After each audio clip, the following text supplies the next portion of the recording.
Ndër të tjera do të ndiqni Gjiri Gramës dhe Gjiri GPS janë përfshirë në listën e 50 plazheve më të mira në Europë për vitin 2025, duke zënë vendet e 12 dhe 30.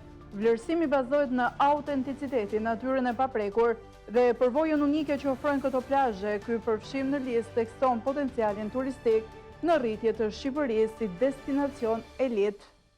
Instituti i Mjekësisë Ligjore në drejtimin e Bledar Xhemalit është përfshirë në një skandal pas publikimit të pamjeve të trupave të paje që kalben dhe mulohen nga krimbat në morgun e Tiranës. Ky skandal vjen pas një tenderi 1 milion eurosh për ndërtimin e një dhome frigoriferike, e cila nuk ka ndryshuar asgjë, ndërkohë që fondet janë shpërdoruar. Xhemali vazhdo të mbaj postin e tij, ndërkohë që nuk ka asnjë përgjigje për shpenzimin e fondeve. Benjamin Netanyahu e ka cilësuar arpushimin me Iranin si një fitore historike, duke theksuar se janë eliminuar kërcënimet bërthamore dhe balistike. Ndërkohë presidenti iranian Masoud Pezeshkian shpalli përfundimin e luftës 12 ditore, duke quajtur atë një luftë të imponuar dhe duke lavdruar qendresën popullore. Pezeshkian gjithashtu shprehu gatishmërinë për një dialog të mundshëm me Shtetet e Bashkuara dhe për një bashkëpunim të mëtejshëm me Arabinë Saudite. Shikues të nderuar, ju përshëndes në këtë edicion informativ të në ekranin e televizionit Adeu. Gjiri GPS dhe Gjiri Gramës janë renditur mes 50 plazheve më të mira në Europë për vitin 2025. Vlerësimi është bazuar në natyrën e paprekur dhe përvojën unike. Ky është një hap tjetër për promovimin e turizmit në Shqipëri. Ky vlerësim bazohet në një përzgjedhje të përkujdesshme nga rreth 1000 profesionistë udhëtimesh, ambasador plazhesh dhe një juri ndërkombëtare. Dy nga plazhet më të veçanta të Rivierës shqiptare, Gjiri i Gramës dhe Gjiri GPS, janë përfshirë në listën prestigjioze të 50 plazheve më të mira në Europë për vitin 2025, e publikuar nga platforma globale The World's 15 Best Beaches. Sipas renditjes, Gjiri i Gramës në vendin e 12, ndërsa Gjiri GPS pozicionohet në vendin e 30, duke lënë pas plazhe të njohura të Italisë, Spanjës, Greqisë dhe Francës. Ky vlerësim bazohet në një përzgjedhje të kujdesshme nga rreth 1000 profesionistë udhëtimesh, ambasador plazhesh dhe një juri ndërkombëtare, të cilët marrin në konsiderat elementë si autenticiteti, natyra e paprekur, qetësia dhe përvoja unike që plazhi ofron. Gjiri i Gramës, një perle izoluar e detit jon, tërheq vëmendjen për ujin kristal dhe masivet shkëmbore që e rrethojnë, duke krijuar një ambient unik dhe të pastër. Gjiri i GPS i vendosur në hyrje të një kanjoni spektakolar, njihet për pamjen mahnitse dhe atmosferën e qetë që ofron, duke u bërë një nga simbolet e ekoturizmit në Shqipëri. Përfshirja në këtë listë është një tjetër dëshmi e potencialit turistik të Shqipërisë, e cila po ngjitet gjithnjë më shumë si një destinacion elitar në mesdhe.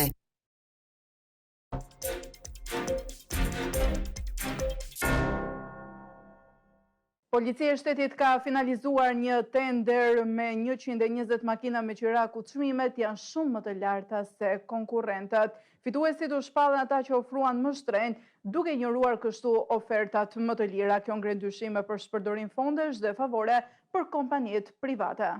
Një tjetër skandal financiar është finalizuar në Heshtje, këtë herë në emrin e modernizimit të policisë së shtetit.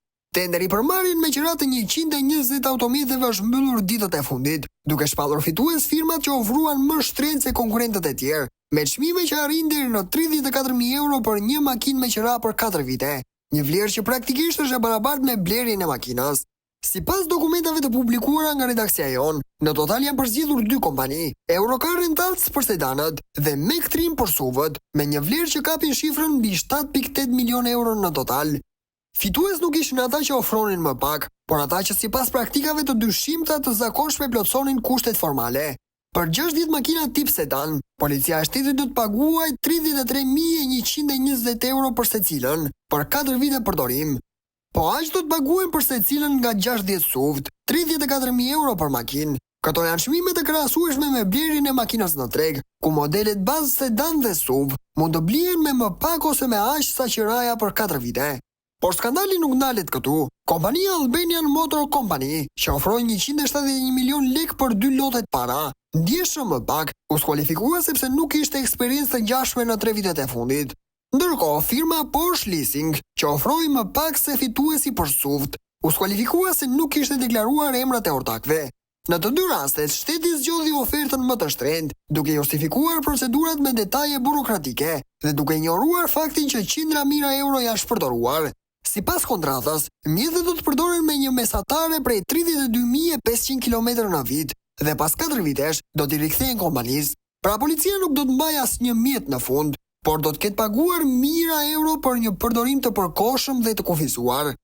Në vend që mjetet të bliheshin dhe të mbeteshin në pronësi të shtetit për përdorim afatgjat, është zgjedhur modeli që i përçon qartë dyshimet për favorizime, shpërdorim fondesh dhe pazare të mbyllura. Edhe një herë, policia e shtetit me mbështetjen e operatorit të blerjeve të përqendruara zhvat buxhetin e shtetit përmes një skeme që më shumë ngjan me leasing luksi për drejtuesit, sesa me përmirësim të kushteve të punës për efektivët në terren. Në fund të ditës, qytetarët që paguajnë taksa do të shohin policët me makina të reja, që nuk janë të policisë, por të firmave private, dhe pas 4 vitesh do të paguajnë sërish nga e para. Morgu i Tiranës është përfshirë në një skandal pasi trupa të pajet kalben në kushtet njerëzore. Pas një tenderi 1 milion euro, dhoma frigoriferike nuk funksionon dhe fondet janë shpërdoruar. Bledar Xhemali, drejtori i Institutit të Mjekësisë Ligjore, vazhdon të drejtojë institutin pa dhënë shpjegime lidhur me tenderin. Instituti i Mjekësisë Ligjore, i drejtuar prej më shumë se një dekade nga Bledar Xhemali, është përfshirë në një skandal të rënd abuzimi dhe neglizhence. Pasi trupat të pajet në morgun e Tiranës janë filmuar në fazën e dekompozimit dhe të mbuluara nga krimbat, një realitet makabër që ka tronditur opinionin publik, pamje të publikuara nga Joqë Albania tregojnë kushte të turpshme dhe të njerëzore në ambientet e morgut, pavarësisht se vetëm disa muaj më parë, ky institucion kishte përfituar një tender publik me vlerë rreth 1 milion euro, me justifikimin për ndërtimin e një dhome frigoriferike për ruajtjen e kufomave. Tenderi me vlerë 99.891.705 lekë të reja është dhënë në shtator të vitit 2024 paga reale, pasi në procedurë ka marrë pjesë vetëm një operator ekonomik, Bashkimi i firmave 2 të SHPK në pronësi të Artan Sako, zvëllai ish komandantit të gardës Gramos Sako dhe Alges Konstruksione Mozart Çelas. Oferta e tyre ishte vetëm 1.8 milion lekë më pak se fondi limit, një sinjal i fortë për paracaktim të fituesit dhe mungesë konkurrence të ndershme. 1 milion euro për një dhomë frigoriferike që nuk funksionon. Ironikisht, tenderi për ndërtimin e dhomës u justifikuar me faktin se ambientet ekzistuese nuk kishin kapacitet për trupa që qëndron me muaj të tërë pa u identifikuar, por pas marrjes së fondeve, asgjë nuk ka ndryshuar. Trupat pajet vazhdojnë të kalben dhe të zënë krimba duke bërë situatën edhe më tragjike dhe të turpshme. Fakti që ky është një problem i përsëritur dhe që vetë drejtori Xhemali e ka pranuar më parë, tregon një paaftësi ose indiferencë kriminale, sidomos kur pas më shumë se 10 vitesh në krye të institucionit, kujtohet për nevojën e kushteve bazë për ruajtjen e trupave vetëm në momentin që hap një tender miliona eurosh. Ku shkoi 1 milion euroshi? Në një shtet normal, ky skandal do të mjaftonte për tërheqjen e menjëhershme të drejtorit dhe hetime nga organet e drejtësisë për shpërdorim detyra, abuzim me fonde publike dhe shpallje të procedurave të dyshimta tenderimi. Por në Shqipëri të vdekurit nuk ankohen dot dhe me sa duket edhe kur zën krimba nuk i dëgjon askush. Ndërkohë Bledar Xhemali vijon të qëndrojë në krye të Institutit të Mjekësisë Ligjore me një bilanc të errë dhe me 1 milion euro që askush nuk di ku kam përfunduar. Çmimet e shërbimeve telefonike në vendin tonë janë ndër më të larta në Europë për shkak të monopolizimit të tregut dhe kalimit në 5G. Tarifat janë rritur ndjeshëm ndërsa operatorët kanë shënuar fitime të larta. Qytetarët paguajnë çmime të kripura për shërbime të kufizuara. Shqiptarët paguajnë më shumë për shërbime celulare, ndërsa operatorët ulin njësitë dhe rrisin tarifat bazë çdo vit. Çmimet e shërbimeve të komunikimit në Shqipëri janë ndër më të lartat në Europë, sipas të dhënave të fundit të Eurostat. Indeksi i çmimeve për vitin 2023 rezultoi 2.7% i mesatarin e Bashkimit Evropian, duke konfirmuar një prirje në rritje që ka prekur veçanërisht përdoruesit e telefonisë celulare. Tregu celular në vend është rikthyer në monopolin e 2 operatorëve, një strukturë që nuk shihej që prej vitit 2008. Hyrja e përkohshme në treg e Eagle Mobile dhe Plus Communication solli një ulje të tarifave, por të dy dështuan të qëndrojnë konkurrues. Dalja e Plus nga tregu në vitin 2018 dhe shitja Telekom dhe grupi hungares 4AG, i cili bleu dhe One, e çuan sektorin drejt centralizimit të lartë. Kjo ulje konkurrencës ka sjellë rritje të ndjeshme të çmimeve. Paketat bazë me parapagesë janë shtrenjtuar me 100 deri në 200 lekë gjatë 2 viteve të fundit. Në të njëjtën kohë, operatorët kanë ulur volumin e njësive të përfshira, duke orientuar konsumatorët drejt paketave më të shtrenjta. Tarifat e operatorëve teknik. Një tjetër faktor që po ndikon është kalimi drejt rrjetit 5G, i cili kërkon investime të mëdha teknologjike. Këto investime po reflektohen direkt në tarifa që paguajnë përdoruesit. Të dhënat nga KEB tregojnë se në vitin 2023 një përdorues mesatar shpenzoi rreth 7.900 lekë për shërbime celulare, me një rritje prej 16% krahasuar me një vit më parë.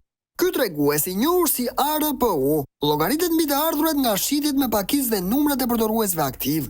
Rritje ka pasur edhe në koston për minutë të thirrjes. Sipas raportit AKEB, në vitin 2023 çdo minutë telefonate kushtonte mesatarisht 4.78 lekë, një rritje prej 27% krahasuar me vitin paraardhës.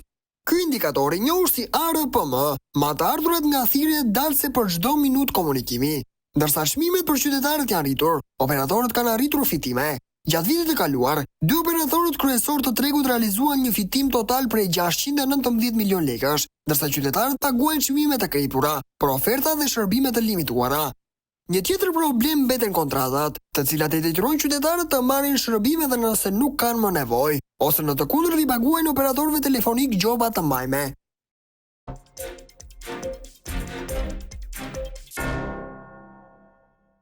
Netanyahu e quajti armëpushimin me Iranin një fitore historike duke eliminuar kështu kërcënimet bërthamore dhe balistike.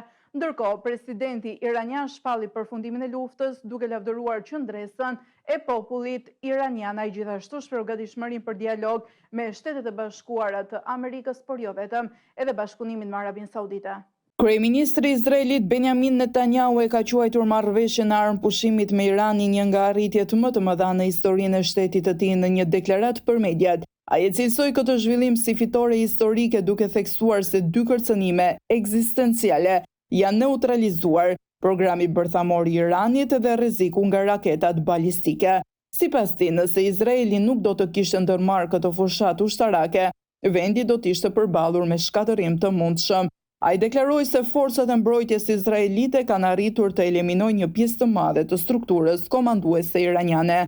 Netanyahu tha se janë vrarë 3 komandantë të lartë dhe disa shkencëtar të përfshirë në programin bërthamor iranian. Ai theksoi gjithashtu se gjatë operacionit janë shkatëruar objekte kryesore bërthamore në qytetet Isfahan, Natanz dhe Arak. Nga ana tjetër, presidenti sapo zgjedhur i Iranit Masoud Pezeshkian ka shpallur zyrtarisht përfundimin e konfliktit armatosur 12 ditor me Izraelin, duke cilësuar atë si një luftë të imponuar dhe duke përshëndetur qëndresën e popullit iranian. Lajmin e dha përmes një mesazhi drejtuar qytetarëve, i publikuar nga agjencia shtetërore IRNA. Në deklaratën e tij, Pezeshkian theksoi se vendimi për armëpushim është një pasojë direkte e qëndresës së madhe popullore. Kjo luftë e përshkruar si e paprovokuar nga autoritetet iraniane sipas Pezeshkian, u zhvillua në rrethana ku kombi iranian nuk pati asnjë alternativë tjetër përveç mbrojtjes. Ai përmendi gjithashtu mobilizimin e përgjithshëm dhe unitetin e brendshëm, si çelës të këtij suksesi diplomatik dhe ushtarak. Në një tjetër zhvillim të rëndësishëm diplomatik, presidenti iranian ka dhënë sinjale për një hapje të mundshme ndaj dialogut me Shtetet e Bashkuara të Amerikës. Ai është shprehur i gatshëm për të zgjedhur mosmarrveshjet ekzistuese dhe për të çuar përpara një qasje më të balancuar ndërkombëtare. Në këtë frym, Pezeshkian zhvilloi një bisedë telefonike me princin e kurorës së Arabisë Saudite Mohammed bin Salman, ku e falenderoi për qëndrimin e matur dhe e ftoi për një bashkëpunim më të gjerë në rajon. Mirëpresim çdo ndihmë nga vendet mike për të siguruar stabilitet dhe qetësi afatgjat, deklaroi ai. Përmbytje masive kanë përfshirë Guizhou në Kinës duke shkatëruar infrastrukturën dhe duke paralizuar jetën urbane. Qyteti është përmbytur me makina dhe rrugë të shkatëruara. Shkencëtarët paralajmërojnë se përmbytjet do të rriten për shkak të ndryshimeve klimatike. Përmbytje masive kanë përfshirë provincën Guizhou në jug-perëndim të Kinës, ku rreshtet e dendura të shiut kanë shkaktuar daljen nga shtrati të lumenjve, shembjen e rrugëve dhe paralizimin e jetës urbane. Në qytetin Ranjiang, me mbi 300.000 banor, rrugët janë kthyer në lumenj ndërsa uji ka pushtuar bodrumet e qendrave tregtare dhe garazhet nëntoksore. Pamjet tregojnë makina të përmbytura, rrugë të shkatëruara dhe qytetarë të izoluar. Autoritetet kanë urdhëruar evakuimin e banorëve nga zonat fushore dhe përgjatë lumenjve, ndërkohë që një urë në rrugën për në Rongjiang u shem pas një rrëshqitje dheu duke kërcënuar jetën e drejtuesve të automjeteve që ndodheshin aty. Shkencëtarët paralajmërojnë se përmbytje të tilla do të bëjnë gjithnjë më të shpeshta për shkak të ndryshimeve klimatike. Organizata botërore meteorologjike tha se Azia po ngrohet pothuajse 2 herë më shpejt se mesatarja globale, çka po sjell mo gjithnjë më ekstrem në rajon, ndërsa Guizhou dhe provincat e tjera jugore përballen me përmbytje masive. Pjesët veriore të Kinës po përvëlohen nga temperatura deri në 40 gradë Celsius. Pamjet e frikshme që vijnë nga Rongjiang tregojnë se si qyteti është gllabëruar nga uji brenda pak orësh. Shikues të nderuar, ishin këto informacionet e përgatitura për ditën sotme. Bashkë mirupafshim.